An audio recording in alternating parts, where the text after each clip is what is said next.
This is an iHeart podcast. Guaranteed human. With no fees or minimums on checking accounts, it's no wonder that Capital One Bank Guy is so passionate about banking with Capital One. If he were here, he wouldn't just tell you about no fees or minimums. He'd also tell you about how Capital One cafes are open 7 days a week to assist with your banking needs. Yep, even on weekends. It's pretty much all he talks about, in a good way. What's in your wallet? Terms apply. See CapitalOne.com/bankguy. Capital One N.A., member FDIC. Work can be a little weird. Cringy training seminars, coworkers who won't stop talking about their plant, forgetting the mute button at an inopportune moment. We have to deal with a lot on any given workday. Sometimes it can feel hard to thrive and move forward in your career. Well, that's where LinkedIn comes in. LinkedIn helps you get ideas and insights from experts in your field, connect with people professionally, grow your network, and access tools designed to help you find the right fit for your next role. Whether you're just getting started, figuring out your next move, or looking to accelerate your career, LinkedIn is built to support you at every stage, because LinkedIn is the network that works for you. Visit linkedin.com/knowstuff to learn more. Hey everybody, when you're at work, you never know when you're going to get interrupted, like when an office fire drill happens right in the middle of your presentation, or maybe construction is going on just outside your window. But with the Dell Pro laptop powered by Intel Core Ultra with vPro, no matter how many interruptions you have, your laptop won't be one of them. Yeah, with a battery that's optimized for the way you work and built-in intelligence that quiets distractions the moment you're trying to focus, your tech won't slow you down, even when you're getting bounced from an office you forgot to reserve. The Dell Pro, built for those who stay in the flow. Find technology built the way you work at Dell.com/Dell-Pro. Built for you. Welcome to Stuff You Should Know, a production of iHeartRadio.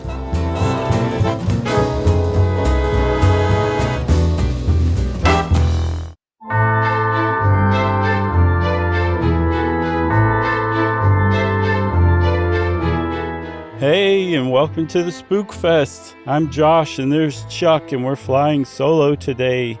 I should probably stop speaking like this because I'll bet it's getting annoying. That's right. Welcome to the one of our most fun traditions, our ad-free Spooktacular, in which we read two stories, one of your choosing and one of mine. And yours is up first by Edward Frederick Benson. Is that right? Yeah, better known as EF to his friends. Yeah. Did you see where this was published? Should we give a shout out to that? It was published in one of his books. He wrote several books, but this one comes from 1912. And I don't remember the name of the book, Chuck. Thank you. Well, I have it, sir. It was first published in an anthology called The Room in the Tower and Other Stories. That's it. And this is not The Room in the Tower, so this is And Other Stories.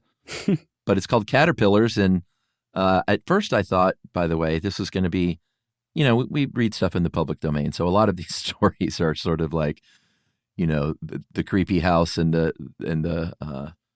there's not actually a creature or a monster. It's like it was within me all along. Sure. That was the direction of a lot of these stories. But this one actually has a nice little payoff with some real creep stuff. Yeah, it is a creepster for sure. And before we get started, Chuck, I want to tip our hats to Ben, guest producer Ben. That's right. Who last year just laid a smackdown with his first version of editing one of our Halloween Spooktaculars. And I expect he'll do it again. Yeah, I agree. And we plugged it recently, but Ben is a musician, so we might as well plug it again here since everyone's listening here at the top. Ben has a new collection of songs out called Songs for Sleeping Dogs. And it is great. It's instrumental. It's very vibey and cool. And you can find it wherever you find any music. Yep. Way to go, Ben. Okay. I say we get started. As per usual, we haven't talked about this at all up until this very moment. That's right. I didn't even know you knew the name of the anthology until you busted it out. It was spectacular. That's how we roll. So who wants to read first, you or me? I mean, it's your story. I say you kick it off. Okay. All right. Are you ready for this? Yeah, let's do it. Do your cheeks. Oh, wow. It's been a while. Let me see if they still flop. Oh, right. Yeah. This is going to be a good one, I can tell. And everyone, here we go. Settle in. Put on some fake cobwebs all over your skin. Okay. Get a mug of bat juice. Yeah. And get ready for Caterpillars by E.F. Benson.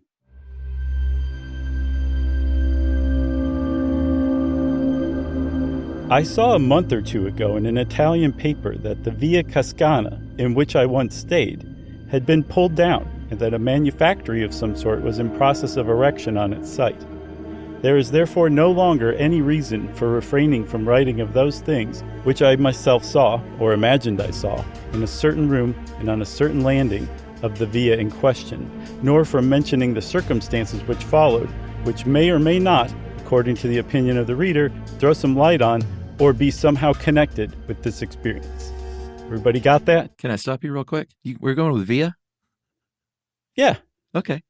What would you say, Villa? I always say a villa, like an Italian villa. You say via? Yeah, the L's make a nice sound. All right. All right. I'm following your lead, pal. Well, then maybe we can look up who is correct, and then Ben can edit in your voice over mine. No. For via. All right, you ready? I'm ready.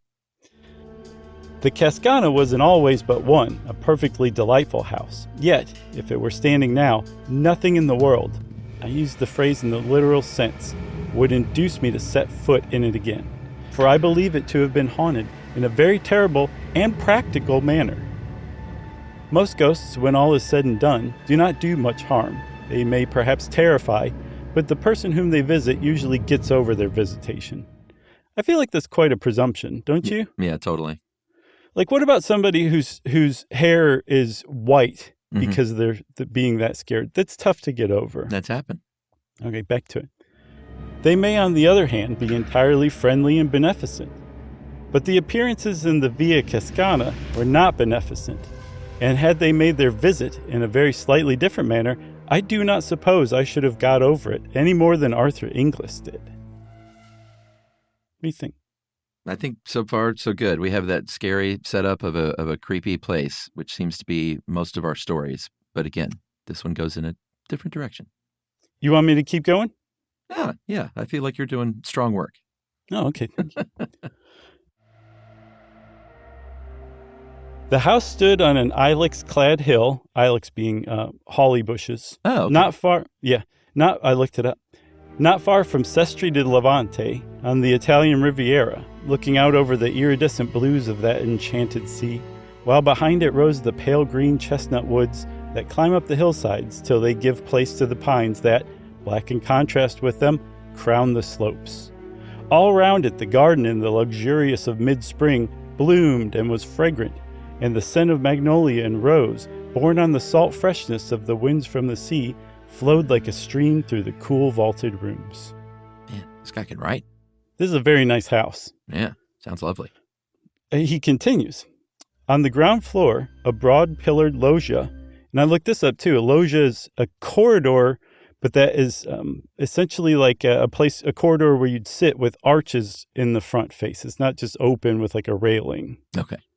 And also that means that Robert Loggia's name means Robert Corridor. Yeah, that's the first thing I thought of. So the loggia ran round three sides of the house, the top of which formed a balcony for certain rooms of the first floor. The main staircase, broad and of gray marble steps, led up from the hall to the landing outside these rooms, which were three in number, namely 2 big sitting rooms and a bedroom arranged en suite. Well, the latter was unoccupied. The sitting rooms were in use.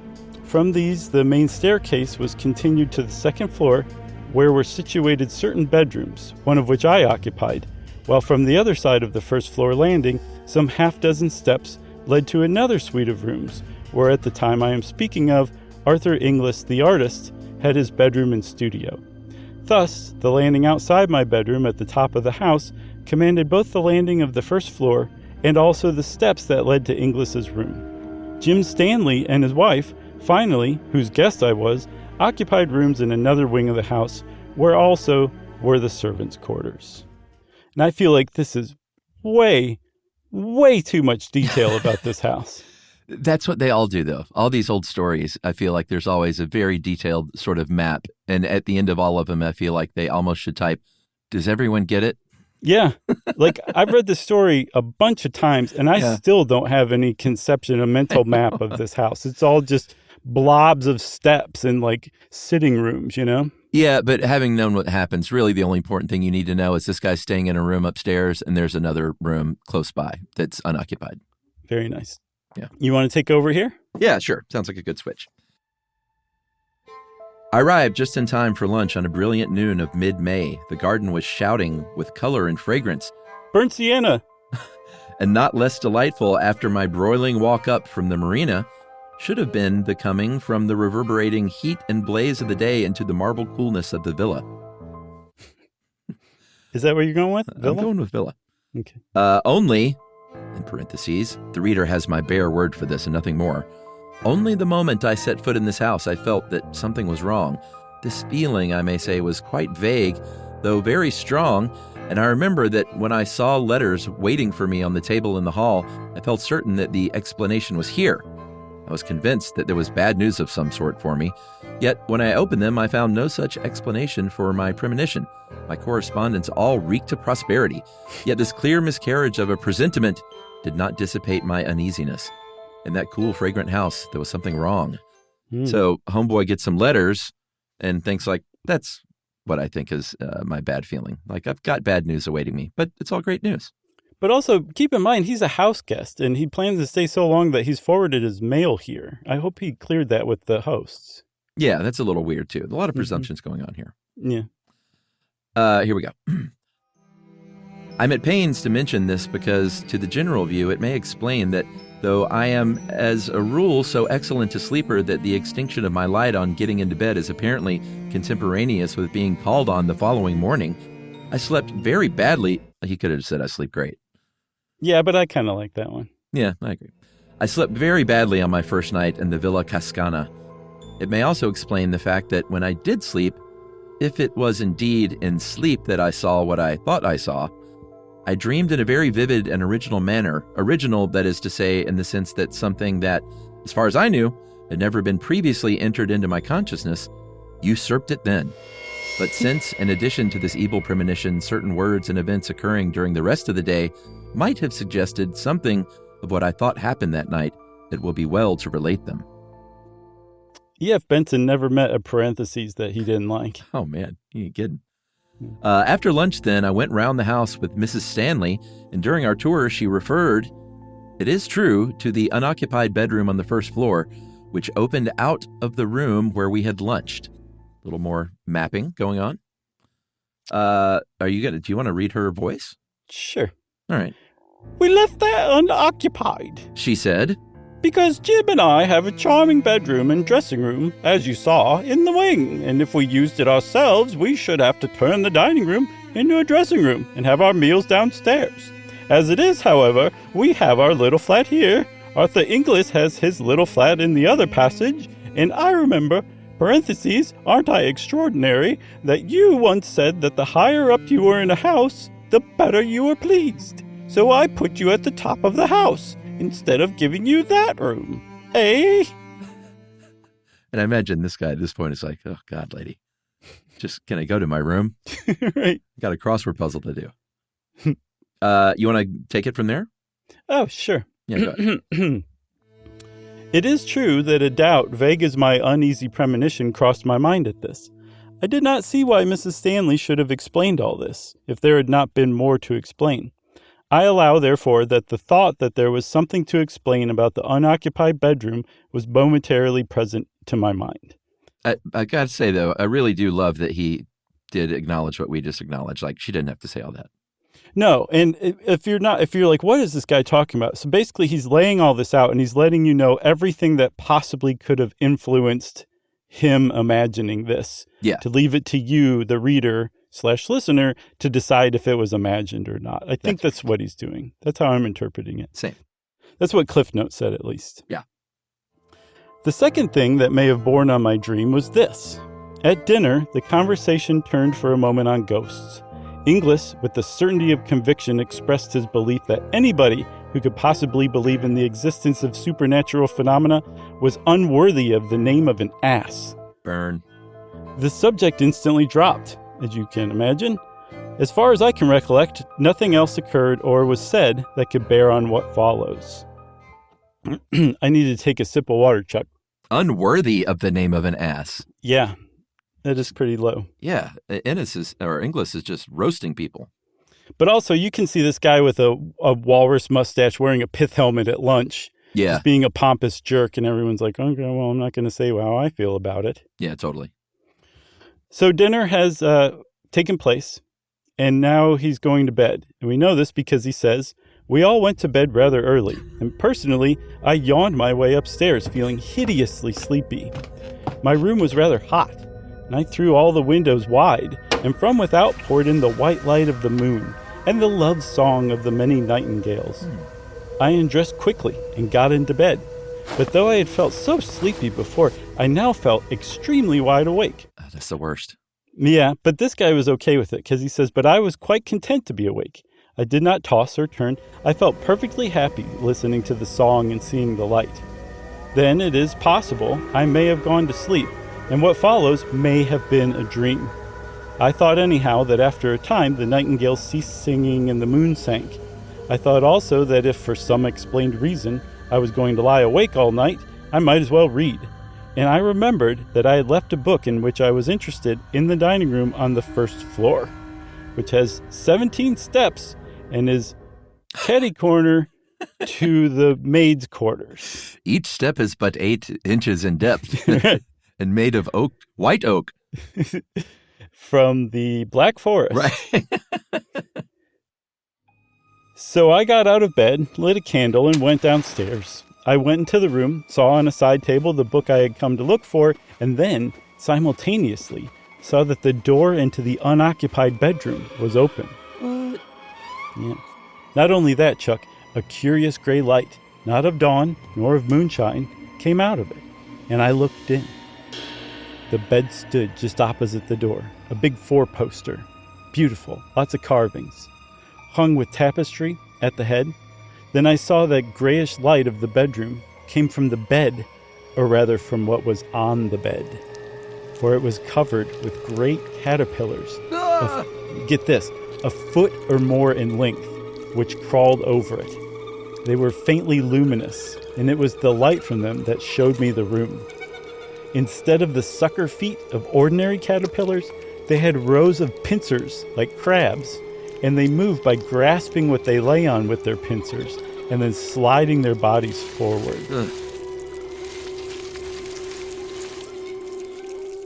This is where it turns creepster, right? Yeah, I mean, you have no idea the sense of relief when I was like, is this all just about a sense of dread? Because I feel like all these stories are just about a sense of dread. And then when these crab caterpillars, mutant crab caterpillars came on the scene, I was really knocked out. It gets even worse, though, Chuck. Yeah. He says that in color, these dreadful insects were yellowish gray, and they were covered with irregular lumps and swellings. Ugh. There must have been hundreds of them. These are foot-long caterpillars with crab pincers for feet. For they formed a sort of writhing, crawling pyramid on the bed. Occasionally, one fell off onto the floor with a soft, fleshy thud. And though the floor was of hard concrete, it yielded to the pincer feet as if it had been putty. And crawling back, the caterpillar would mount onto the bed again to rejoin its fearful companions. They appeared to have no faces, so to speak, but at one end of them was a mouth that opened sideways in respiration. Yeah. All right. I mean, bravo. Bravo, E.F. Benson, for coming up with some really creepy stuff. Yeah, it shocked me. I was not expecting this, and now we have a genuine sort of monster situation. I love it. You know, I thought this one was going to get you because you're absolutely right. Almost all of our previous stories have been about like a house, an empty house, and most of the time it is just dread. Very few things actually happen. Something happens here, and it is fat, lumpy, foot-long caterpillars, hundreds of them on this bed of this unoccupied room. Yeah, I wonder what kind of drugs EF was taking. He was passing the ether rag. Yeah, what did they have back then? Yeah, probably ether. Oh, they had a lot of ether. Is it me? Is it time? Yeah, Okay. I think so. All right. Then, as I looked, it seemed to me as if they all suddenly became conscious of my presence. All the mouths, at any rate, were turned in my direction, and next moment, they began dropping off the bed with those soft, fleshy thuds onto the floor and wriggling towards me. For 1 second, a paralysis, as of a dream, was on me, but the next, I was running upstairs again to my room, and I remember feeling the cold of the marble steps on my bare feet. Oh, they're marble. They're not oak. Right? Oh, well. I rushed onto my, marble is a lot to take care of, so that's not the great choice for a floor, especially stairs. It's true. And it could have still possibly come from the Black Forest. So Yeah, maybe so. You got to seal that stuff, though, every year or so. Yeah, but I want to give a little shout out here, Chuck. This is genuine. You can make a poultice out of baking soda and water only, and you have to make it kind of thick. Okay. But if you have like a wine spot or something sunk into your marble countertop, put that on there, leave it for a couple of hours, scrape it off and wipe it down. I'm not kidding. Your red wine spot will be gone from the marble. It's a miracle of housekeeping. Well, Mr. Fancy Pants, I have no marble, but I do drink wine. But I'll keep that in mind if I'm ever at a Fancy Pants house. It works. I have limestone on my countertop, and it works for that too. Like, oh yeah, it works for Formica. Formica, it works for whatever a plasticky, shiny cabinet door is made of. All right. Laminate. It works on laminates. It works everywhere, man. I didn't see this coming. I didn't. What a turn. Where were we? Fleshy thuds, paralysis, running upstairs, marble baking floors. Soda. That's right. All right. So we ran up the marble floors and into that bedroom, which is the sensible thing to do. Mm-hmm. I rushed into my bedroom and slammed the door behind me, and then, I was certainly wide awake now, I found myself standing by my bed with the sweat of terror pouring from me. The noise of the banged door still rang in my ears, but, as would have been more usual, if this had been mere nightmare, the terror that had been mine when I saw those foul beasts crawling about the bed or dropping softly on the floor did not cease then. Awake now, if dreaming before, I did not at all recover from the horror of dream. It did not seem to me that I had dreamed. And until dawn, I sat or stood, not daring to lie down, thinking that every rustle or movement that I heard was the approach of the caterpillars. To them and the claws that bit into the cement, the wood of the door was child's play. Steel would not have kept them out. So basically, this guy's just waiting for these caterpillars to bum rush him. Yeah. And all night long. Yeah. He's saying to himself, the horror. Yeah, that's what I'd be saying. But with the sweet and noble return of the day, the horror vanished. The whisper of wind became benignant again. The nameless fear, whatever it was smoothed out and terrified me no longer. Dawn broke, hueless at first. Then it grew dove-colored. I like this detail, by the way. Mm-hmm. Then the flaming pageant of light spread over the sky. The admirable rule of the house was that everybody had breakfast where and when he pleased, and in consequence it was not till lunchtime that I met any of the other members of our party, since I had breakfast on my balcony and wrote letters and other things till lunch. In fact, I got down to that meal rather late, and the other three had begun. Between my knife and fork, there was a small pillbox of cardboard, and as I sat down, Inglis spoke. Should I do Inglis? Yeah. Okay. Let's hear what you got. And these are Brits, right? Mm-hmm. And Inglis is kind of an a-hole, right? A little bit. He was the guy wearing the pith helmet and walrus and overly emphatically stating his opinion as fact. Right, and we know what he does later, so he's an a-hole. Mm-hmm. Do look at that, he said. Since you are interested in natural history, I found it crawling on my counterpane last night, and I don't know what it is. You want to pick it up there? Sure. I think that before I opened the pillbox, I expected something of the sort, which I found in it. Inside it, anyhow, was a small caterpillar, grayish-yellow in color, with curious bumps and excrescences on its rings. Ugh. Yeah. What a word. It was extremely active, hurried round the box, this way and that. Its feet were unlike the feet of any caterpillar I ever saw. They were like the pincers of a crab. I looked and shut the lid down again. All right, so these are in real life now. They're not a foot long, but they have been realized. No. So it wasn't a dream. No. You should be, I don't know that we ever hear his name, is it? The narrator. No, I'll be Inglis. You can be the narrator. Okay. Let's see. Let's see. So he's terrified. No, I don't know it, I said. But it looks rather unwholesome. What are you going to do with it? Oh, I shall keep it. Oh, said Inglis. It has begun to spin. I want to see what sort of moth it turns into. I opened the box again and saw these hurrying movements were indeed the beginning of spinning of the web of its cocoon. Then Inglis spoke again. It has got funny feet, too, he said. They're like crab's pincers. What's the Latin for crab? Oh, yes, cancer. So in case it is unique, let's christen it. Cancer inglisensis. I love how inevitably all of your voices end up being an old witch. It's every time, and it's a great voice too. So I'm always very satisfied when that starts to happen. I love it. He names this thing after himself. What a jerk. I know he is. I continue on, right? Yeah. Then something happened in my brain, some momentary piecing together of all that I had seen or dreamed. Something in his words seemed to me to throw light on it all, and my own intense horror at the experience of the night before linked itself onto what he had just said. In effect, I took the box and threw it, caterpillar and all, out of the window. Ugh. This must have been fairly surprising. In the middle of the conversation, he just picks up the box and throws it out the window. There was a gravel path just outside, and beyond it, a fountain playing into a basin. The box fell on to the middle of this. Inglis laughed.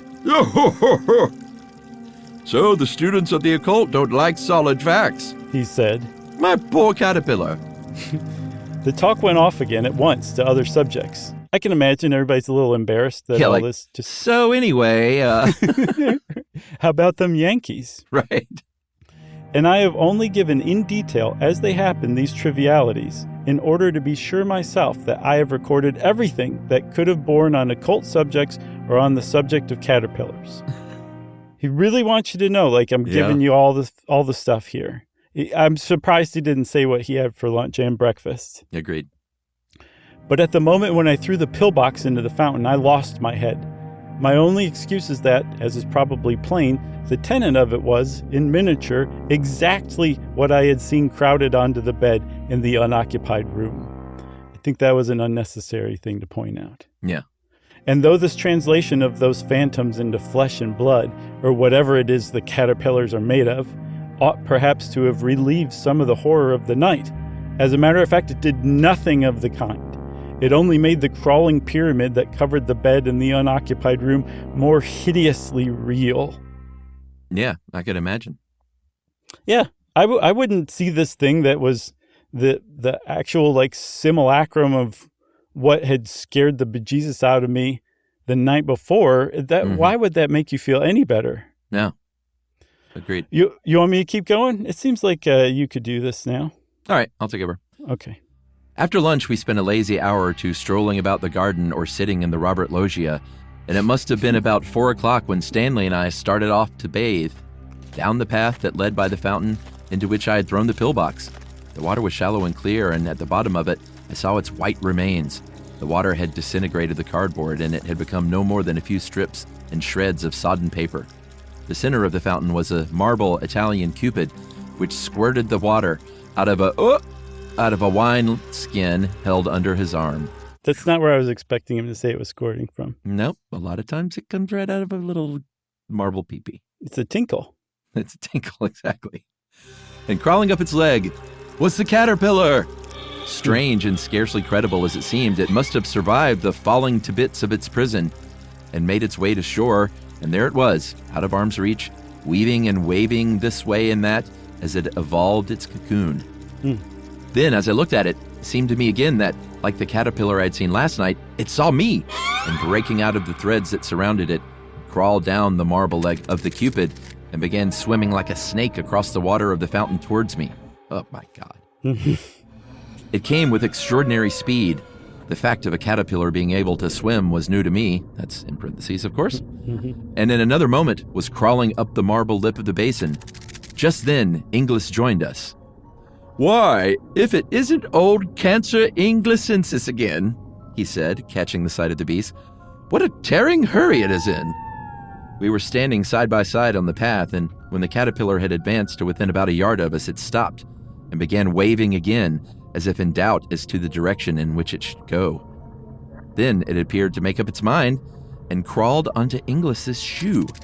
"It likes me best," he said, "but I don't really know that I like it. And as it won't drown, I think perhaps..." He shook it off his shoe onto the gravel path and trod on it. Nice. Man, this English guy just stomps this thing. Yeah. Well, he's the pith helmet type, and they do those kind of things. They don't have a huge value on bug life. Agreed. They didn't even like the movie A Bug's Life. No. Am I starting again? Yeah, it feels like you. Okay. All afternoon, the air got heavier and heavier with the sirocco that was without doubt coming up from the south. Would you say that is sirocco or sriracha? Chuck would say sriracha. Well, VW always called it sirocco. Oh, yeah, those are great cars. Yeah, they are. And that night again, I went to bed feeling very sleepy. But below my drowsiness, so to speak, there was the consciousness, stronger than before, that there was something wrong in the house, that something dangerous was close at hand. Breaking for water? Gulp, gulp. But I fell asleep at once, and how long after I do not know, either woke or dreamed I awoke, feeling that I must get up at once, or I should be too late. That was in italics this time. Then, dreaming or awake, parentheses, I lay and fought this fear, telling myself that I was but the prey of my own nerves, disordered by sirocco or whatnot, and at the same time quite clearly knowing in another part of my mind, so to speak, that every moment's delay added to the danger. At last, the second feeling became irresistible, and I put on my coat and trousers and went out of my room onto the landing. And then I saw that I had already delayed too long and that I was now too late. The whole of the landing of the first floor below was invisible under the swarm of caterpillars that crawled there. The folding doors into the sitting room, from which opened the bedroom where I had seen them last night, were shut, but they were squeezing through the cracks of it and dropping one by one through the keyhole, elongating themselves into mere string as they passed, and growing fat and lumpy again on emerging. Yeah. Some, as if exploring, were nosing about the steps into the passage at the end of which were Inglis's room. Others were crawling on the lowest steps of the staircase that led up to where I stood. The landing, however, was completely covered with them. I was cut off. And of the frozen horror that seized me when I saw that, I can give no idea in words. I bet he could if you tried. Okay, continuing on, Chuck. Then at last a general movement began to take place, and they grew thicker on the steps that led to Inglis's room. Gradually, like some hideous tide of flesh, they advanced along the passage, and I saw the foremost, visible by the pale gray luminousness that came from them, reach his door. He's like, better you than me, Inglis. Yeah.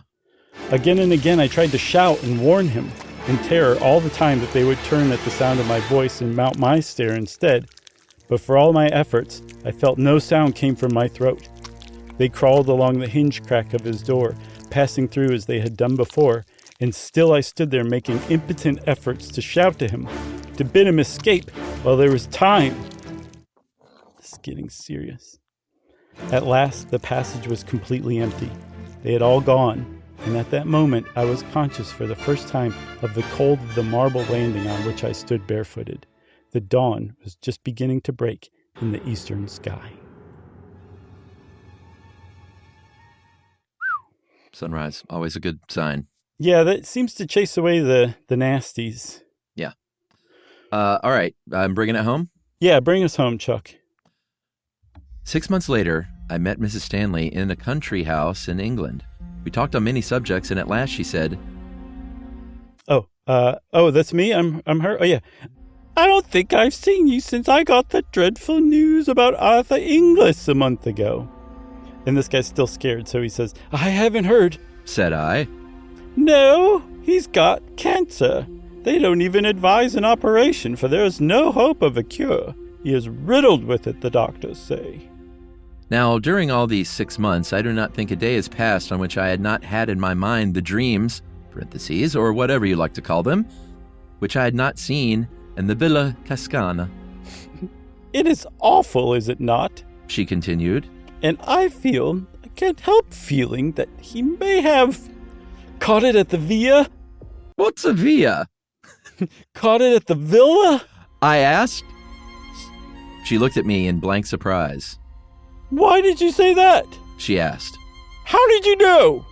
Then she told me, in the unoccupied bedroom a year before, there had been a fatal case of cancer. She had, of course, taken the best advice and had been told that the utmost dictates of prudence would be obeyed so long as she did not put anybody to sleep in the room, which had also been thoroughly disinfected and newly whitewashed and painted. But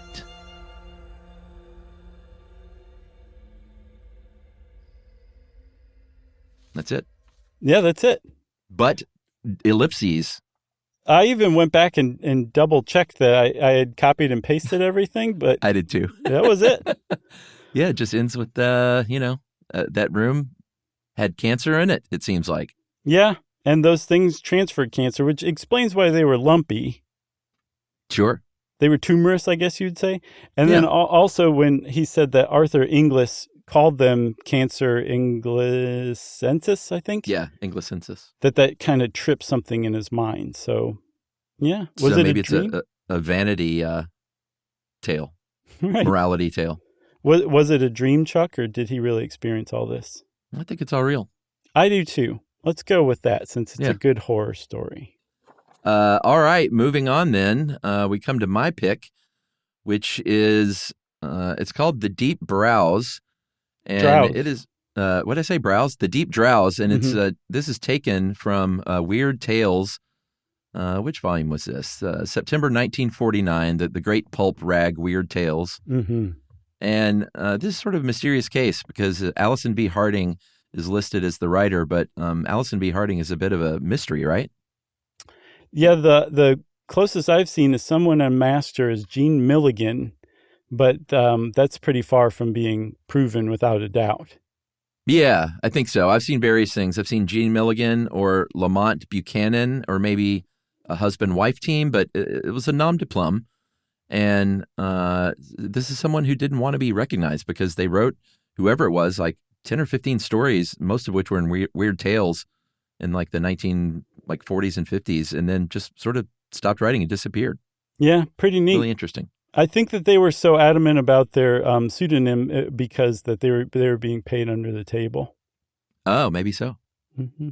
Or maybe they had some, I think one of them was an attorney or something, so maybe they didn't, like sometimes they have like a proper job and writing for a pulp rag wouldn't be looked upon favorably. It would be today because they turned out to be one of the great overlooked horror writers of all time. Yeah, agreed. All right, so without any further ado, maybe I'll start this one out. Does that sound good? I think that's a great idea. This is The Deep Drowse by pen name Allison B. Harding. Did you say browse again? I think I did. The Deep Drowse. What is my deal? I don't know. The Deep Drowse. Wow. All right, here we go. Arthur Hodges had very bad hay fever. He and his wife Frances lived in a cheerful white-painted wood house with a big stone chimney and a tastefully designed stone terrace out back. That they lived in this house in the country was one of the factors that made the Hodges place in the history of this world secure for whatever stretch of time there is ahead for this universe. Everything, of course, had to dovetail perfectly. Have you ever thought about an accident? For instance, a man who is hit on the head by a flower pot or a brick. The man is, say, 40 years old, and yet the months and days and hours and seconds of those 40 years have to be perfectly synchronized to bring him to that spot on the sidewalk precisely at the time that the brick is unloosened by the wind and sent plummeting on its mission of death. It's very P.T. Anderson Magnolia setup. For sure. So it was with the Hodges. Then, you see, Arthur Hodges was a writer. That's important. If everything else had been perfect, but he hadn't been a writer, there would have been no record for the incredible events that follow. Likewise, everything else would have been upset if Arthur Hodges just hadn't been a successful writer. Just being a writer wouldn't have been enough because his junk, as he called it in his deprecating fashion, was turned out with sufficient facility and talent to have made his name a headliner on many of the nation's biggest magazines. He had more than enough money. All this is important, I think, is what Allison V. Harding is saying. That's right.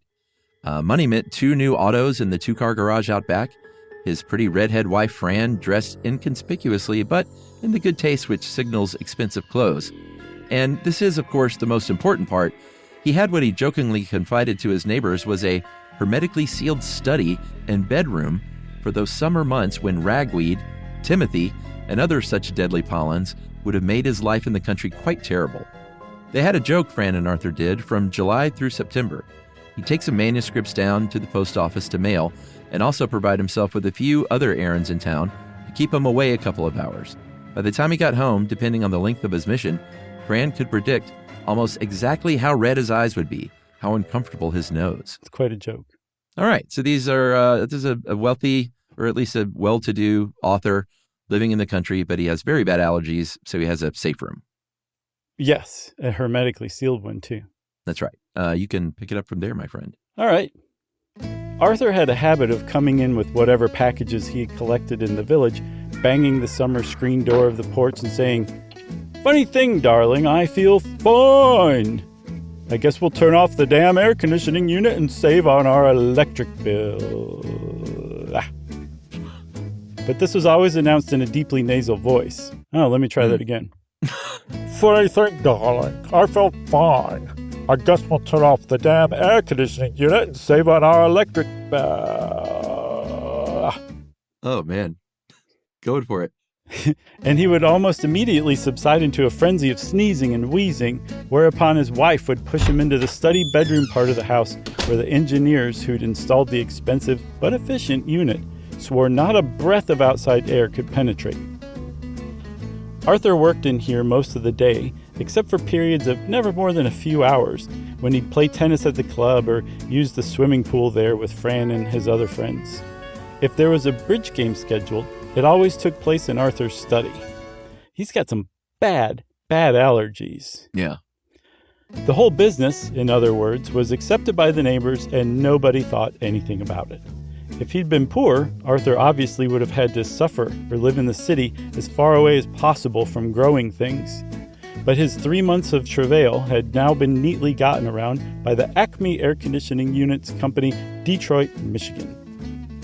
Of course, it had taken extra airproofing of the windows so that all cracks of the 2 rooms could be perfectly sealed, and that in addition to the conditioning machines themselves, was expensive.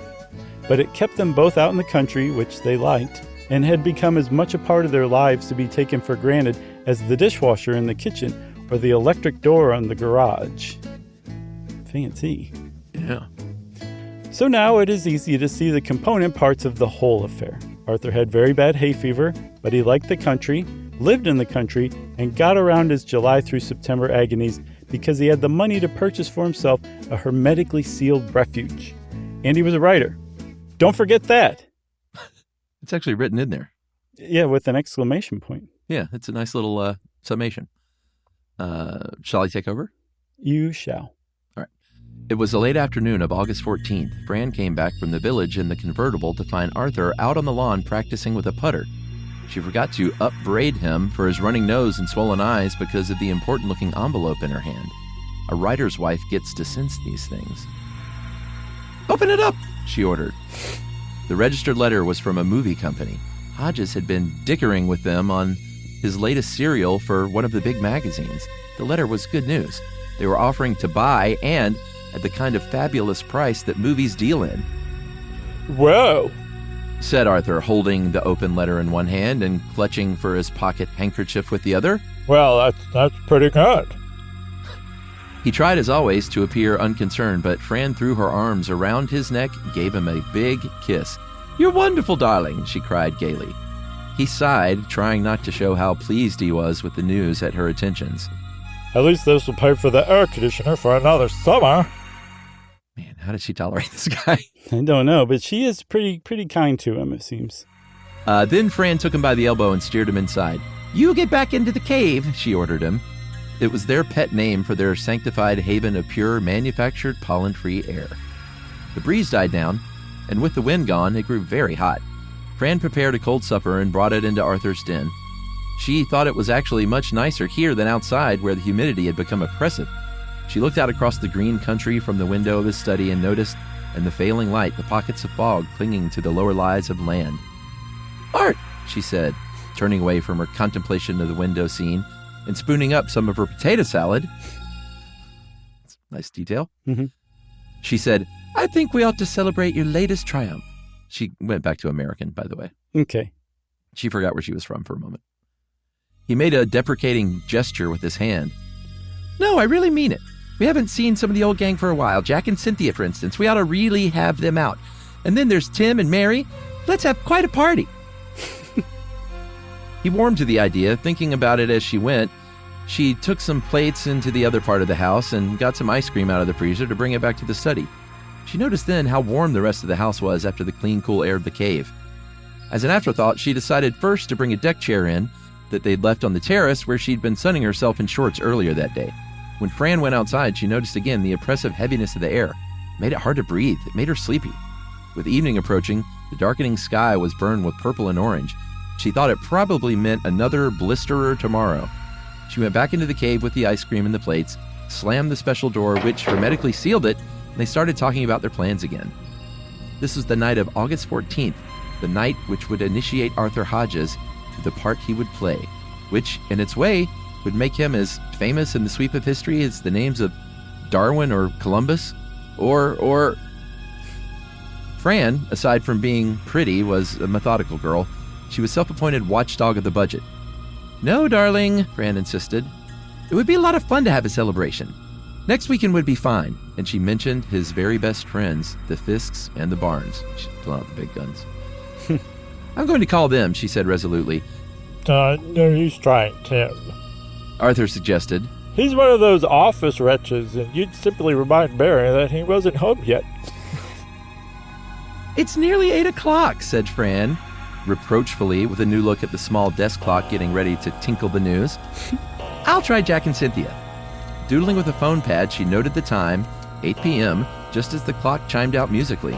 She asked the operator for the SYSK's number and waited for 3 rings. "Cynthia," she helloed to the feminine voice that answered. "It's Fran Hodges." Take it away. I will, but first I want to point out happily that Tinkle has made an appearance in both stories now. Oh, that's right. 2 tinkles.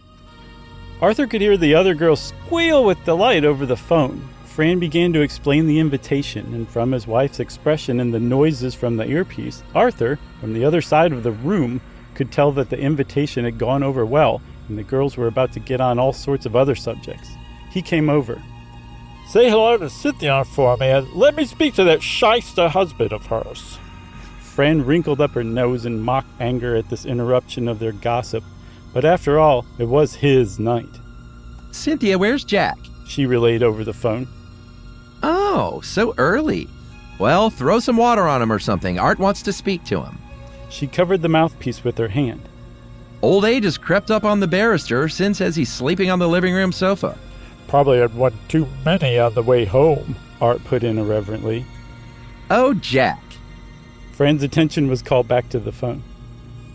"Don't make your excuses to me. If I were your wife, I'd make you do the dishes. That would keep you awake. Here's my genius husband with a momentous word for you. It's probably a lie, Jack, about his latest golf score. Don't believe it." Fran handed the receiver over to her husband. "Hello, counselor," said Art into the phone. They talked and joked, and then Jack relayed through Art to Fran some thought about a big case he had coming up at the end of next week.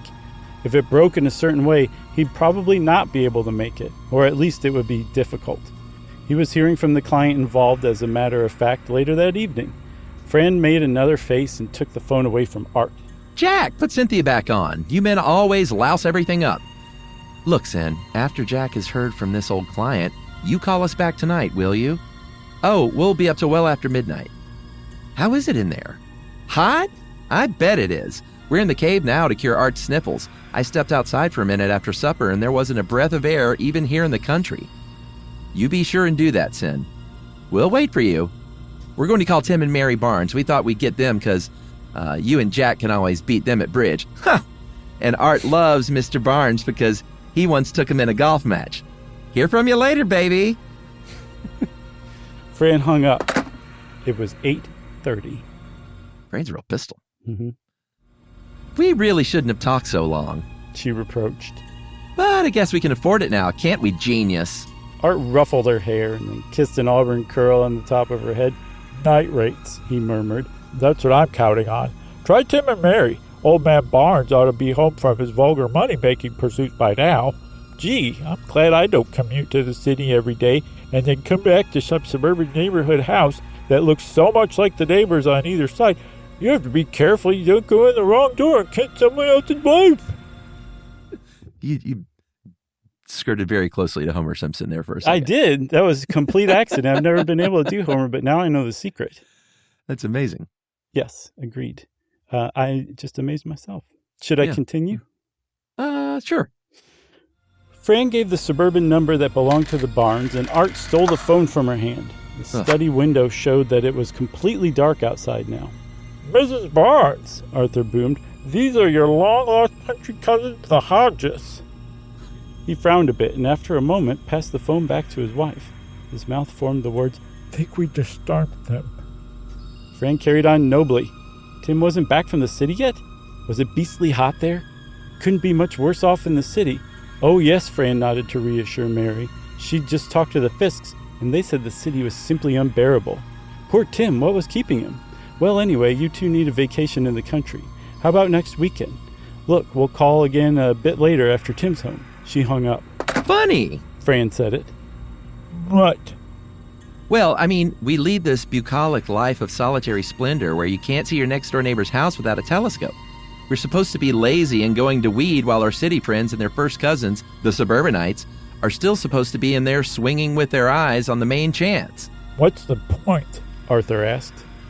Well, nothing exactly, replied Fran.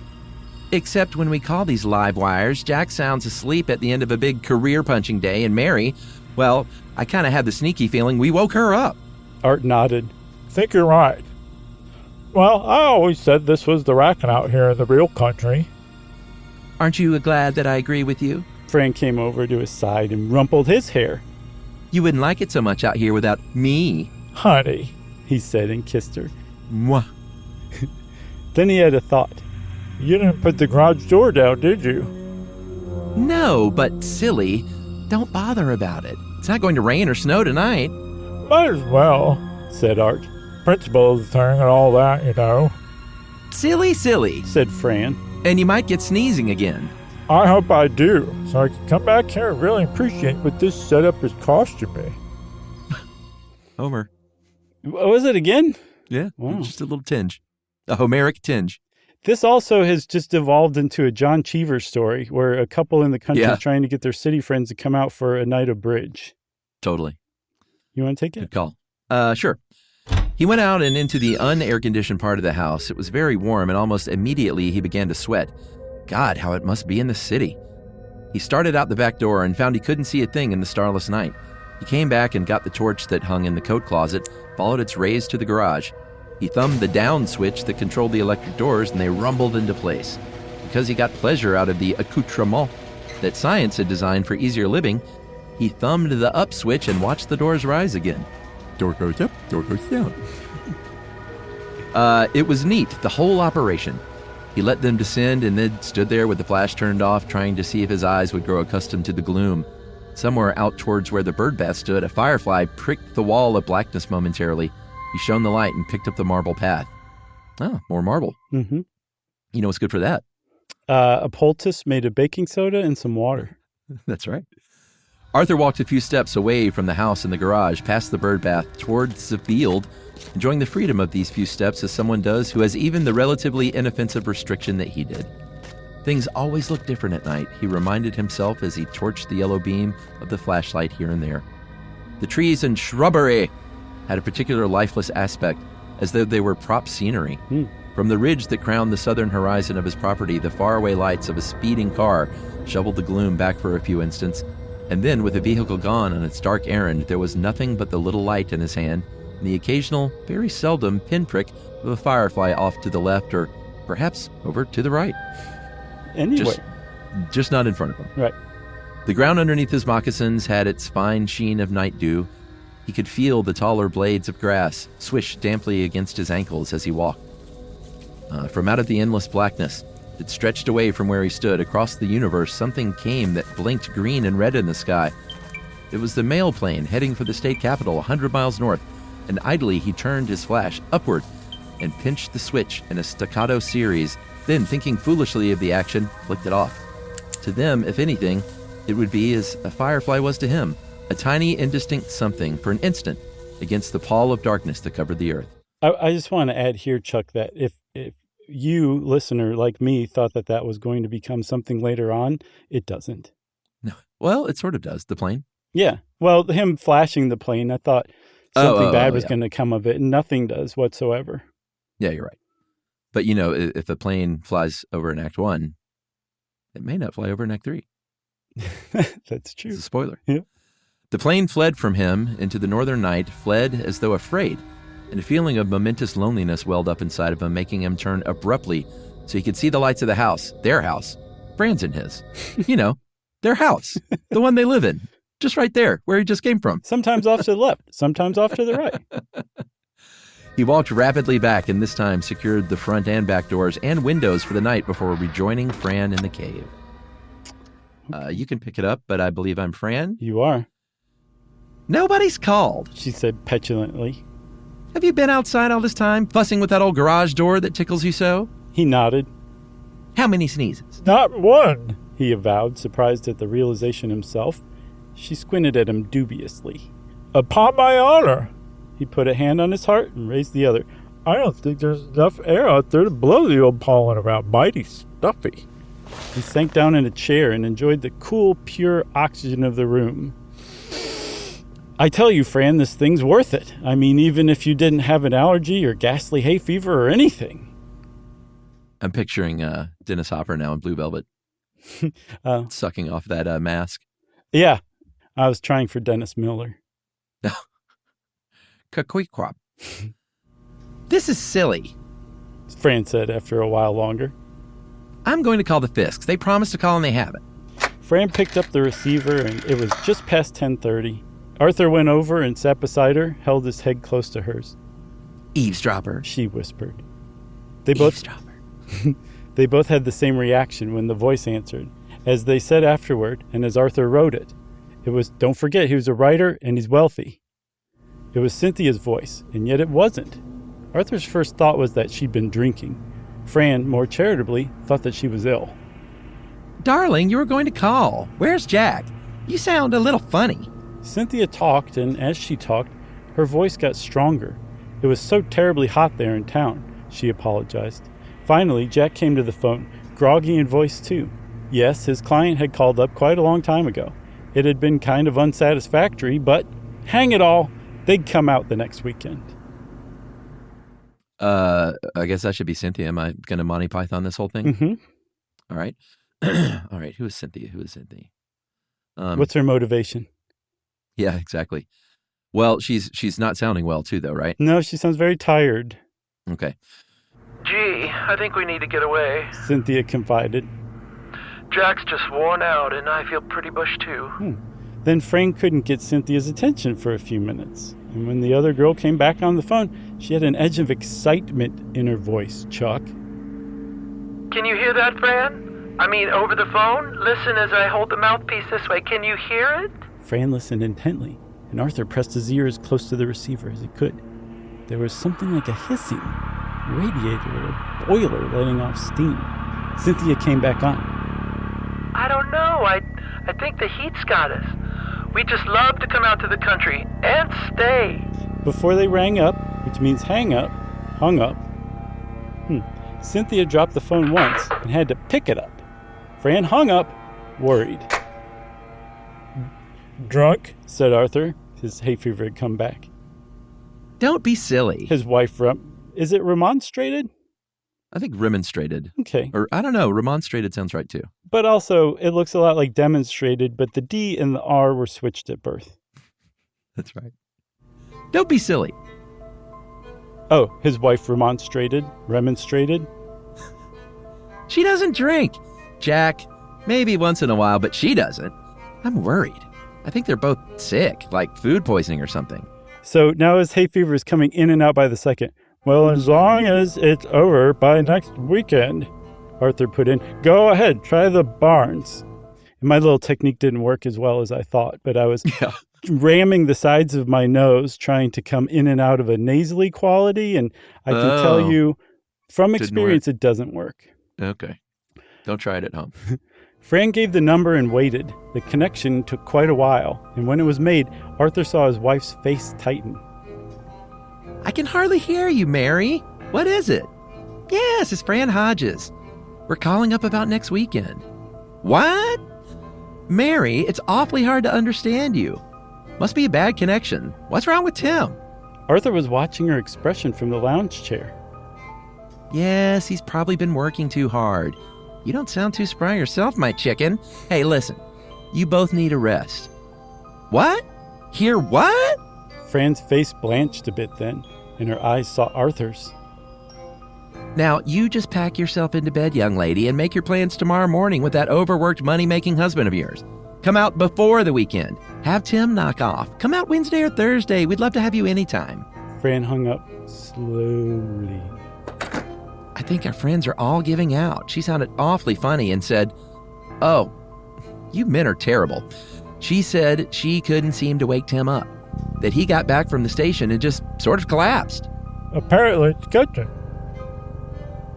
Arthur commented. The Barnes and the Fitz separated by what, 50 or 60 miles? And your theory is that they both got food poisoning from the same bad oysters? We might need subs for you. Can you understand what he's saying, essentially? So this is what I'll do. I'll read it like that, unintelligibly, and then I'll explain what he just said. It's sort of like Gary Oldman and Slow Horses. You really need to turn those subs on. Okay. I don't know the reference, but I will do what you say. Oh, you don't watch Slow Horses? I thought you watched that. No, is it a TV show? Yeah. Is it a limited series? No, I think it's in season 5 or so. It's great. I tried Tulsa King last night and was like, I'm just not in the mood for any like mean bullying right now. So I didn't go any further than the first like 15 minutes. Oh, I have not seen that, but a friend of the show, Kevin Pollak, is in the new season. He sure is. Yeah, they're shooting here in Atlanta. Oh, I didn't know that. It looks a lot like Tulsa. Well, I think they do some exteriors there. I see. All right. Anyway, is this me? Yeah. All right. Fran smiled. It's funny, though, Art, about one thing. She said something about hissing, too, just like Sin. Fran's hand came up to her mouth and her eyes got bigger. Darling, you don't suppose it's any sort of enemy attack? You know, that article we read about, the way when war came this time? Arthur laughed heartily. Oh, okay. So by a quick instant poll on social media, we've decided that Arthur's hay fever nose should go away. Oh, no. Snap poll? Yeah. Now, wait a minute. I'm supposed to be the one with the imagination. I make money out of it, and you're doing it for free. She relaxed, but he saw the puzzlement was still on her face. To reassure her, he switched the radio on, and the sounds of a jazzy record filled the study. The MC came on, sounding sleepy, but then they all do and have for ages. There was certainly no momentous, "We interrupt this program to bring you a special bulletin. The president has just announced that this country has been attacked by," and so forth. Nothing like that. He sounded like Pee Wee Herman. Paging Mr. Herman. That's right. It's one of my favorite parts of that movie. It is great.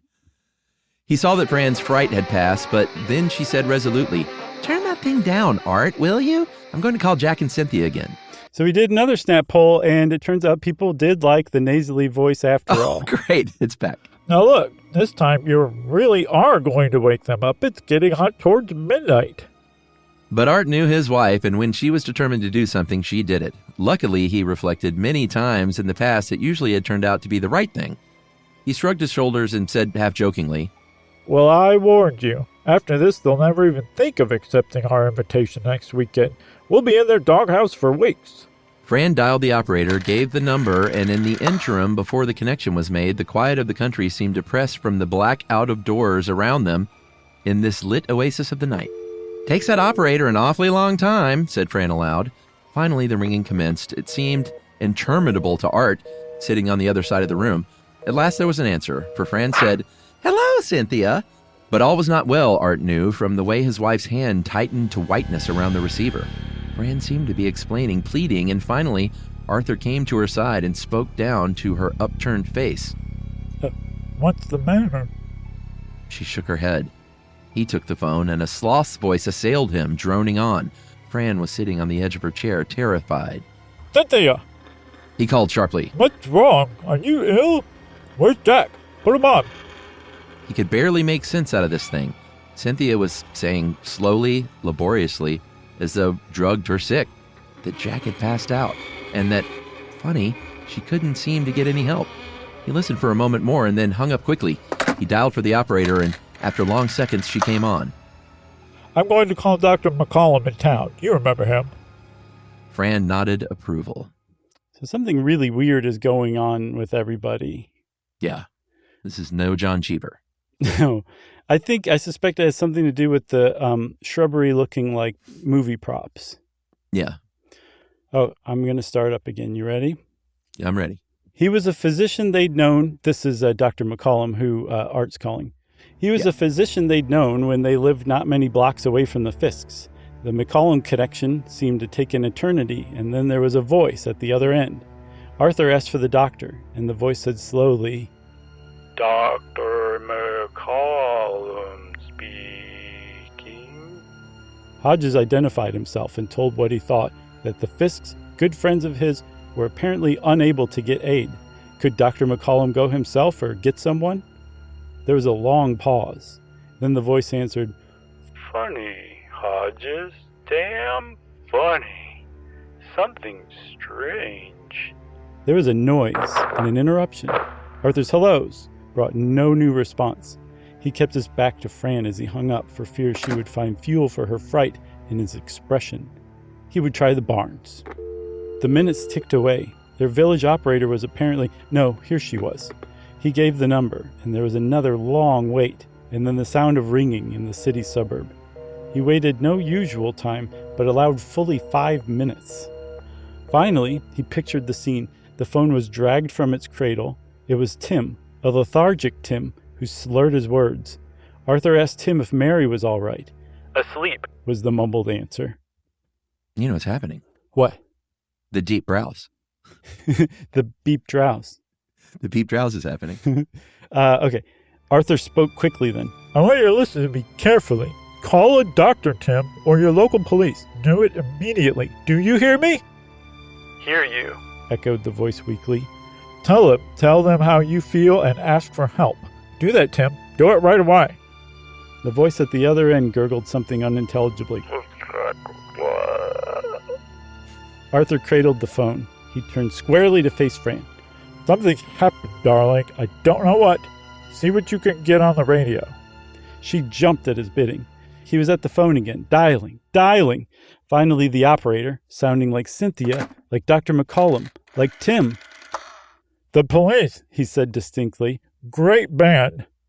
Give me the police. The operator's fumblings were audible. He heard her mouth the word Police. as a drunk would, but at last her instinctive reflexes taking over, he guessed, the connection was made. A gruff male voice mumbled what might have been, Police headquarters. and then subsided into a deep, long yawn before Arthur had a chance to say anything. Look, this is Arthur Hodges, he persevered. I've been calling some friends of mine around the country, and I don't know what it is, but everybody acts kind of drugged. The policeman's gruff voice mumbled something about Just drunks. yawned again, and became quiet. Hello? Hello? Shouted Arthur. There was no response. He hung up finally. Darling! Fran called in a small, frightened voice Darling! from the other side of the room. There seems to be an awful lot of silences on the air, even for past one. But even as she spoke, a cacophony of jazz broke into the still room. And they both brightened with the noise of a saxophone being strangled over and over again. Can't knock the jivesters down. He said in an attempt at lightness. They sat and waited. For what? Neither knew. Fran kept looking at the telephone, and they both had their ears glued to the radio. It was a typical all-night disc jockey show, the records set up in a series beforehand and automatically playing one after another, but without the MC's comments between each. That was Arthur's fear, but he did not give words to it. He knew Fran and he knew what she was thinking. He was thinking himself. Somehow, something had happened. The record on now was something by Andrei Kostelanetz. It had a noisome, crashing crescendo at the end. The silence following it was, by contrast, even heavier. No other record, no voice making between-disc comments. They both waited, smiled bravely inside their heads, thinking the next minute, the next second. There are silences on the air. Suppose you had to go to the washroom. Even disc jockeys are human. Somebody will come on. But there was nothing. Finally, they knew it. They looked at each other, and Arthur managed another smile. Fran's answering grin, like the radio, lacked life.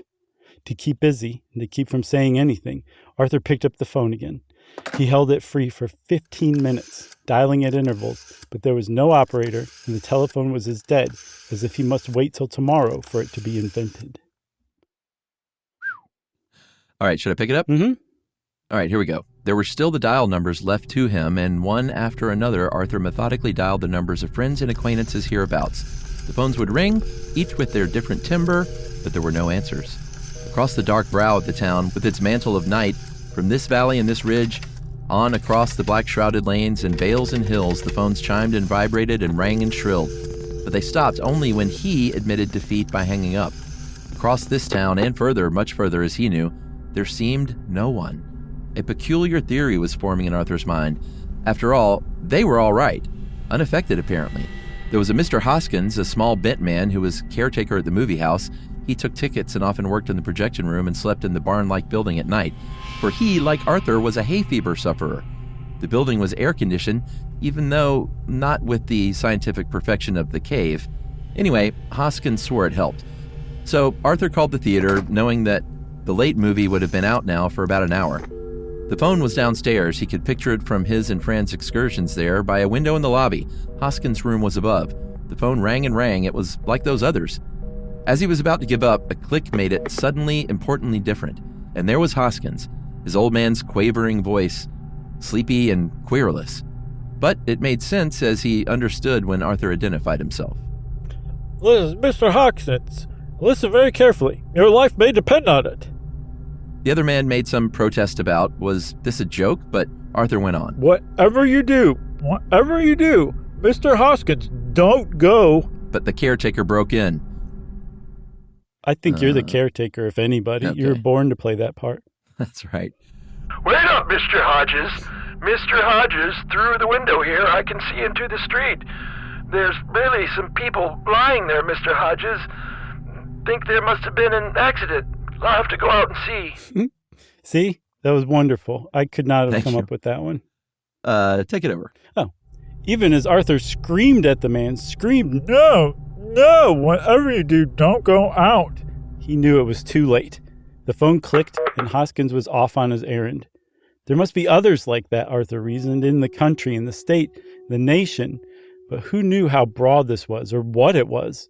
But had those others any chance without knowing, suspecting? Arthur made up his mind. Fran, I'm going out a minute. She was on her feet, her arms around him, tears very close to the surface. No, Art, please don't. Please. Something's terribly wrong. Don't leave me. He held her gently and caressed her red hair. Only for a second, Fran. Honey, I'm trying to dope this thing out. It's war, isn't it, Art? Some kind of poison gas. I don't know, honey, but it's the best that I can take a turn around outside. I won't go far, but we've got to know what's going on. You mean She said hopefully. we might be in some sort of pocket here on the ridge that doesn't get the gas? Could be. He said, but it was a forlorn hope. He took the flashlight, and she walked him to the door of the cave, her fingers entwined tightly in his. If you're not back in 10 minutes, I'm coming out. Don't worry, Fran. He opened the door abruptly and shut it as quickly, walking rapidly through the other part of the house. The air impressed him immediately. It was flat and had a peculiar stale quality, although some of this he discounted as being the result of having just come from the pure oxygen of the cave. They left that part out. They're breathing pure oxygen in the cave. Yeah. Seems foolish. He didn't bother to turn on the other house lights, but used his flash instead. The bright wallpaper and the cheerful chintz on the chairs looked strangely forlorn and unreal. Outside, the black world was very quiet as any 2 a.m. As he stood on the terrace, he first noticed lightheadedness. A feeling of illness touched the pit of his stomach, and the palms of his hands began to sweat unduly. He fought it back as best he could, listening, looking for any other sound or sign in the night around of human movement. A car light from the state highway up the ridge, a plane in the heavens, a train whistle in the distance. There was nothing. There might not have been in this chosen space of time at this hour anyway, but it was peculiarly disturbing. His brain was suddenly dull and very lonely. He wanted to sit there and then on the terrace, to recline, to put the flashlight down, loosen his belt and his collar. He turned and sped for the door of the house, his heart pounding, lights within his head. Despite himself and the chiding that it was purely psychological, he yawned and knew the yawn was real. Fatigue and sleepiness had struck suddenly like a heavy dose of sedative. Still going? Yeah. All right. He found the knob and jerked it open, walked through the dark corridors of the unlit part of the house, and, thankfully, reached the door of the cave, yanked it open, and went in. His face showed more than he wanted it to, for Fran came over to him, and there were tears in her eyes. Are you all right, Arthur? He nodded his head and tried to smile, but the heaviness was still on him. He turned his head away so she wouldn't see his yawn and sat down very suddenly. His wristwatch told him that he'd been gone but 8 minutes, a very short time, so that if Fran's hunch about the poison gas was right, it must be a fairly potent one to strike so fast. In the oxygen of the cave, Hodges soon felt better. As the small hours of the morning wore on, he made trips into other parts of the house. Quick trips, for his tolerance to the outside seemed to grow less and less. The almost incredible drowsiness became stronger, and he could stay away less long each time. All right. But in those trips, he brought every bit of food in the house back to the cave, some sterno cans and whatever odds and ends he decided they might need. At 5 a.m., they held what he called a council of war. There was, Arthur admitted, something going on. What it was, he didn't know and couldn't guess. But they were particularly lucky for their hermetically sealed quarters and the oxygen supply. They ran the radio dial up and down at intervals and found only silence. Arthur tried Hoskins again on a forlorn chance. There was no answer. No operator answered when he dialed the 0. We seem to be alone right now, he admitted. The first threads of gray were streaking the eastern view when Arthur packed Fran onto the couch with a blanket around her and saw her drift off for a little nap. He sat at the desk and calculated the two most important items of their lives now, food and oxygen. You need water. That's really the most important. He forgot that part. Of these, the latter was of prime significance. The canned goods, he felt, could be rationed to last almost indefinitely. They'd had quite a stock in the kitchen cabinets, but the oxygen, he toted up the number of fresh cylinders available. Seems like that should be totaled, but whatever. With continuous use, usually they turn the mechanism off to save on the precious stuff. That's the spirit of E.F. Benson. That's right. Their supply would last at the most 7 or 8 days. It was unthinkable that by then some explanation or solution to this whole business would not be found. At the worst, in that time, an enemy would take possession, but they would at least be free from their present dilemma. It was daylight when Fran woke up, and the sun was a molten gold burning a hole through the hazy sky. As on the previous evening, the trees stood silent, almost too tired to hold up their limbs. The breath of the air stirred. It was though the outside, all outside, was a vacuum. They opened some cans and ate, and then Arthur went into the adjacent bedroom and slept till noon. When he awoke and rejoined Fran in the study, her fright had surged upward again. He found out why almost immediately. She'd admitted she'd gone out. There was some small thing she wanted to get. The feeling, Art, it was so terrible I couldn't fight against it. It was like when you take ether at the hospital and you begin to float. You fight and fight, but it's stronger than you are. I just got back here. I almost fell outside the door, but I got back. It angered him a little, for he had been asleep, and if she failed to get back, he wouldn't have known until probably too late.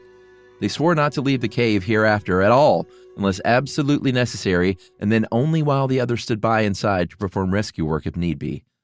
They spent hours talking, wondering, speculating. They coaxed and wheedled the radio for sounds that would not come. Commercials and soap operas and 5-piece bands became precious by their very absence. And then, as a writer will, under almost any circumstances, Arthur found his way to the typewriter and began tapping the keys. Fran said with mock petulance, "My God, you're not going to do a story now? Darling, you've forgotten, but we don't know if you have any audience left, anywhere." The joke fell flat, perhaps too frightfully true for all they knew to be funny. We took another snap poll, and everyone agrees that I should do Arthur as euphoric. Oh, wow. No, Fran. Arthur replied seriously. I just want to put the dope down on this thing since last night. Sort of a chronology, you know? You can fuss with those tin cans, and so I like to keep busy. I might as well be this. And he began to bang away at the typewriter. Take it away. At first, time passed very slowly, as though the weight of doubt that clouded their minds clung to the hands of the clock, slowed them so that one wondered if time too had become affected by the lethargy of the outside world. Occasionally, Arthur or Fran, one or the other of them, would go to the phone, dial the operator or some familiar or unfamiliar number series. There was ringing, showing that the inanimate sinews of wire and electricity and mechanical appliances were still alive, but nothing else. And the radio hummed, the small needle that moved across the dial from low to high kilocycles, touching the familiar stations that customarily fed so much noise, both human and instrument, into a nation's ear, found nothing on its course. They spent much time at the windows of the study and bedroom off of it. They looked out at the countryside so green with August, so familiar with things they had done. Why, there, see from the window, was a divot dug in the lawn where Arthur had practiced his golf swing. Now, in the late afternoon, there was still some haze across the land, but the sun had burned part of it away. Still, though, there was no wind, and all of the outside had the flat, motionless appearance of scenery. Weird. Without giving voice to their reason, both Arthur and Fran took themselves to the window at 6 p.m. A 4-motored commercial passenger plane always shot over just southward at the time. It was a twilight flight that impressed itself on them with the roar of its high-speed, heavy motors. Arthur had joked once that he could even feel the vibration, sitting in his bathtub. 6 came and went, as did 6:15, a quarter of an hour later, which is appropriate. Towards 6:30, Fran said matter-of-factly, "I guess there's no plane either." Arthur turned from the window and translated that fact onto paper. It was after supper, out of cans, that Fran, sitting cross-legged on the floor, asked suddenly, "What are we going to do? We can stay here only so long. Suppose we're the only people." She left the sentence unfinished, and her fingers went to her temples. He boshed and poo-pooed, but much later, after she was asleep in the bedroom, he examined the oxygen supply, computed the number of full cylinders left, and adjusted the flow of the precious air downward. The days went a little faster then, as though for spite. Arthur worked some of the time at his typewriter, and Fran stood looking over his shoulder, not once again saying what she'd said first. "But darling, who's going to read this?" If it had been a joke then, it was not now. The telephone? It might as well be that the wires were cut. Radio? Likewise. It was like a detective play, Cat and the Canary, or people marooned on an island. And the most important people in their lives were the long, gray, oblong cylinders with the silver, diamond-shaped labels that said, "Oxygen, dangerous, inflammable," which means flammable.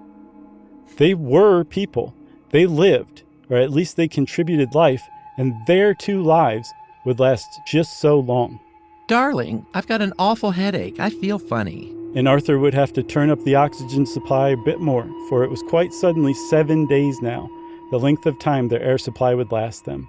But he had husbanded it. Never heard that term. I think this is you, buddy. They talked less now. A few times Art came upon Fran in the bedroom crying, but she always tried to hide it and found him a smile on short notice. That's a great sentence.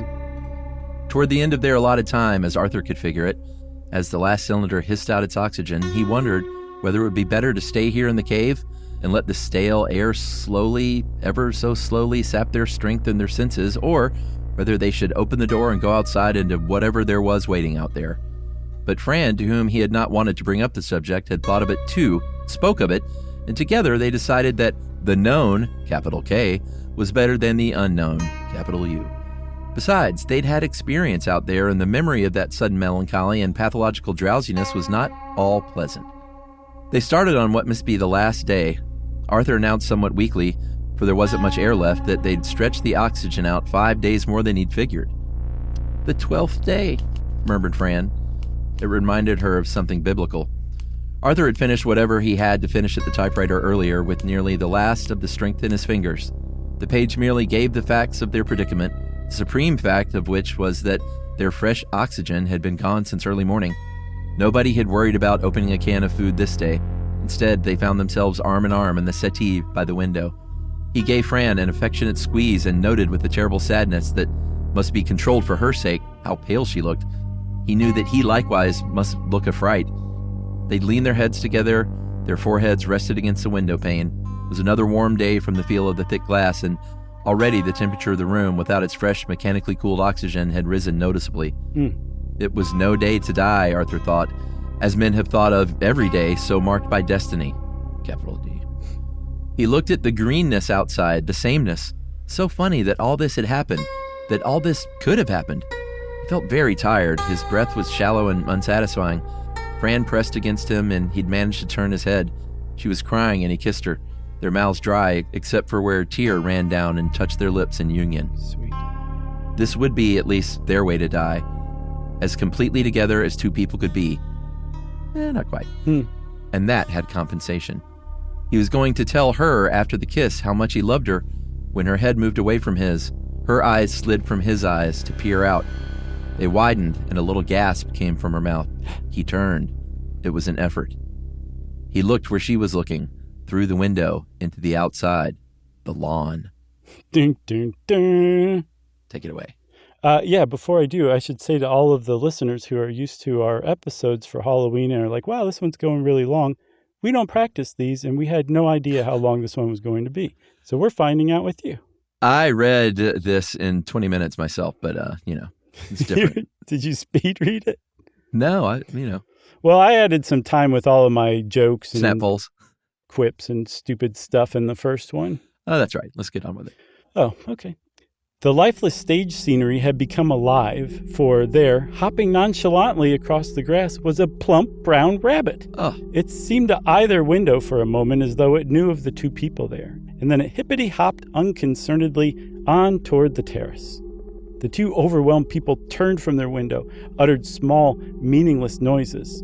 They made their way to the door of the cave as best they could. Fran reached it first, but they pulled it open and went out together, arm in arm, leaving behind the manuscript neatly clipped and piled on the typewriter table, memorandum of the 12 days, that eternity that had yet been so short. The rest of the house burst upon their senses, the familiar furniture, the bright wallpaper. Fran was sobbing unashamedly, and Arthur, with a surge of new strength, helped her forward. After the stale, nearly airless atmosphere of the cave, even the hot stuffiness of out here was welcome. They made the terrace door, and their weakness was a joke to be laughed at now.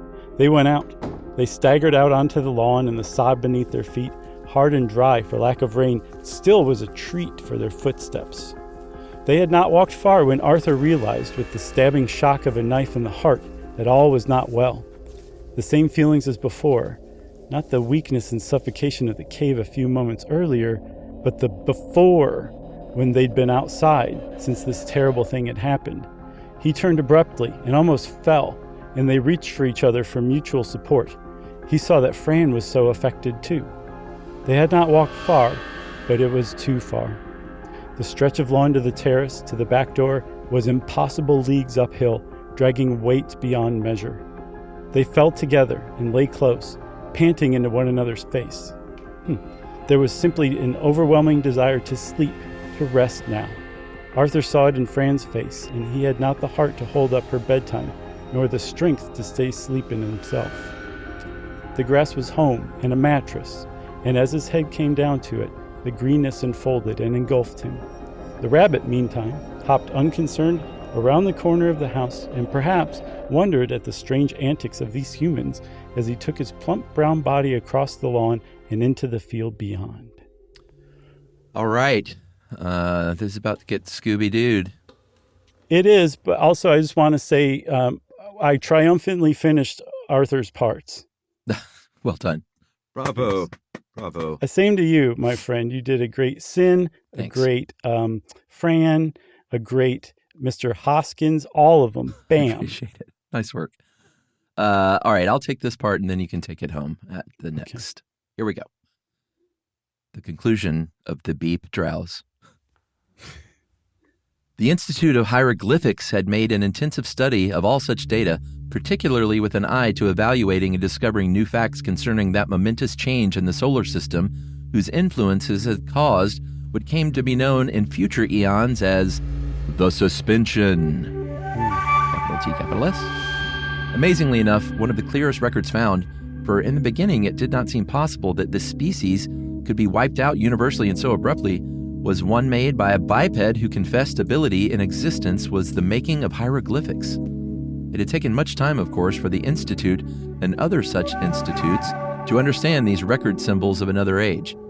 But this biped, whose name was A. Hodges, this is Art, with his companion biped F. Hodges, good old Fran, had written of the 12 days, a day being a measure of time commonly used by biped science. It was, in its way, a classic, the sudden, far more sudden than could be imagined by the most sanguine thinking of that time, suspension of biped civilization. This A. Hodges had told well of it in his marks, and the Institute of Hieroglyphics, along with the other learned of the age, were inclined to accept the details set down as an accurate picture of what had taken place, at least in the first 12 days of the suspension.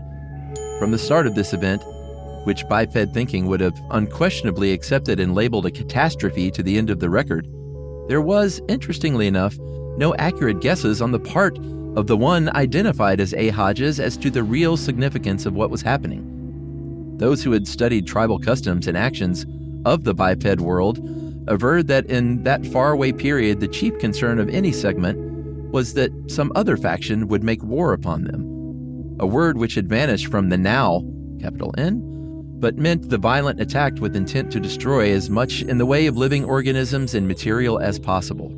Message. Biped Hodges had concerned himself with markings referring to atom bomb and poison gas. It took some time before present eon scientists could correctly evaluate precisely what these terms meant, but both were eventually tied in by semanticists, which the tribal factionalism and the obvious intent of biped to destroy biped. It was a most interesting report, this hieroglyphic of Hodges, for at first it was quite difficult for these enlightened of the now, capital N, to appreciate fully what had gone on then, capital T. An examination of the universe and the earth does not reveal everything, for after all, meanings and values themselves change. Oh boy. So this is taking place way into the future, right? Yeah, and they found his writings and don't even know what war is, and interesting to see what happens here. Right. For instance, much of the lore of those mist-shrouded Dark Ages had been handed on from generation to generation of the enlightened by what in the vernacular of the then would have been called informers in those unions called households of the biped age. Even the use of the word biped must be qualified, for there are, as any student knows, bipeds today, but not uniquely so, whereas in the then, the biped was supreme and reigned over all, including the other forms of life that inhabited the planet, whose mores, abilities, and true eventual place were neither understood nor even considered by the biped. Painstakingly, information from that forgotten biped species was gathered, and of the catastrophe that had removed them from the rule of the earth, it seemed apparent now that some cosmic force whose mechanization had been set in motion by the shifting of great astral bodies had altered not only the oxygen belt which surrounds this globe, sounds very made up, but more subtly altered its ingredients. Of all living things, only the biped species, which then ruled the world, had been unable to adjust to it. Because of certain structural peculiarities of the cortex, the race had been stupefied, made unconscious by the withdrawal from others' atmospheres of an ingredient necessary for the retention by the species of consciousness. The Hodges report and other hard-won indications proved this beyond a doubt, and it was accepted by historians. Contrary, of course, to the hieroglyphics manuscript, there had been no poison gas as such. There had been, instead, a closing of that conscious, and the biped species went into a state of suspension through sleep, though it was, in the last analysis, starvation that caused the wiping out of that civilization. Later, these atmospheric alterations had righted themselves. So people fell into a drowse and slept such that they didn't eat and starved to death in their sleep. Pretty gnarly. Jeez. Another day of considerable moment in this present eon had occurred not too long ago when outriders had brought from some remote, far cave place a biped who, as the last of his species, had survived. It seemed that somewhere else in the world, at the time of the Great Suspension, 2 bipeds, one of each sex, had survived through some quirk of fate and nature. They had passed on what was left of their age through children and children's children and so on and so forth through the years, but conditions were now too adverse for them to multiply and take back the earth, as they would indubitably try to, present historians surmised, had they been able. For centuries, this spark from another age had rekindled itself with new progeny reared in a cave high in a ridge of desolate mountains at the loneliest spot in the world. Atmospheric conditions in that spot, because of natural phenomena, maintained a vacuum, which allowed the retention of an ozone form not antagonistic to the biped. But the day of greatest moment was when the last biped was brought to the administration building. Nature, semanticists decided, had robbed this one of his last chance to prolong himself in flesh and blood image. I don't know what that means, but it sounds bad. Yeah. He came then to their administration halls, a strange creature on 2 legs making strange, angry sounds that, until the wisest were summoned, could not be interpreted. As the biped stood in front of their councils, they urged a tablet on him and a writing device, and this being, thinking that perhaps his message would reach those of his kind somewhere, someday, made markings feverishly. Then the biped was led away. Despite his violence and ravings, orders were given to care for him well, feed him, and give attention to his every need. Afterward, wise and aged scholars were brought to study the tablet. This then had been a member, the last member, of that race which had called itself human. The human had written angrily and self-chiding that he had been captured by jackals and wolves and brought before a jury composed of a lynx, a giraffe, 2 squirrels, a bear, and other creatures. His hieroglyphic markings had trailed off at the end, but there were words of obscure meaning which, the wise men decided, stood for anger markings. So Chuck, that's the big reveal, eh? Yeah.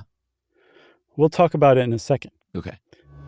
Despite the best of care, the biped died not long afterward, still, according to records of the event, making loud noises at his caretakers.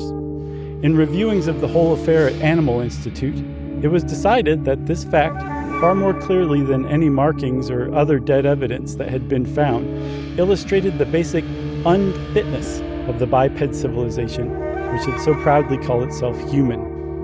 It is obvious, was the finding, that the shortcomings of the biped were many. Likewise, it was inevitable, even many centuries before it happened at the time of the suspension, that the biped human would vanish, and that animals, these enlightened of the present eon, would inherit the earth.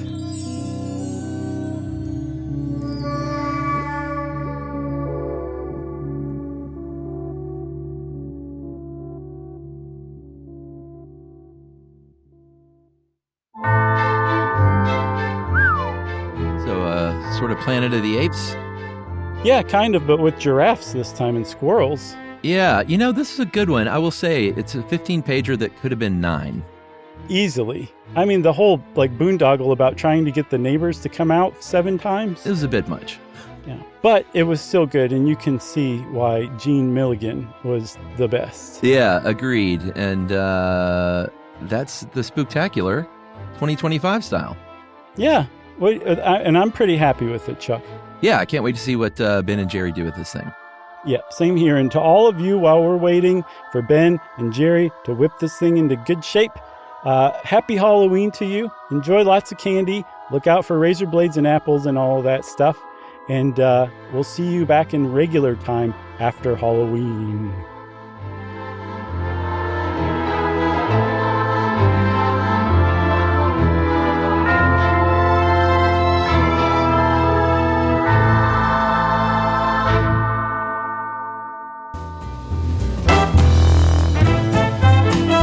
Stuff You Should Know is a production of iHeartRadio. For more podcasts from iHeartRadio, visit the iHeartRadio app, Apple Podcasts, or wherever you listen to your favorite shows.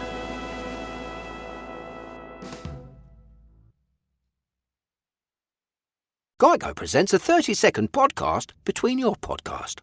Today's story is shared by one of our listeners. It's called Betrayed by Bill.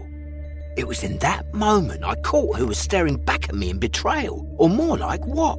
My insurance bill. With trembling hands, I grabbed my phone and switched to Geico, saving about $900 in the process, and never to be betrayed again. Now that was bloody riveting. It feels good when the story ends with savings. It feels good to Geico.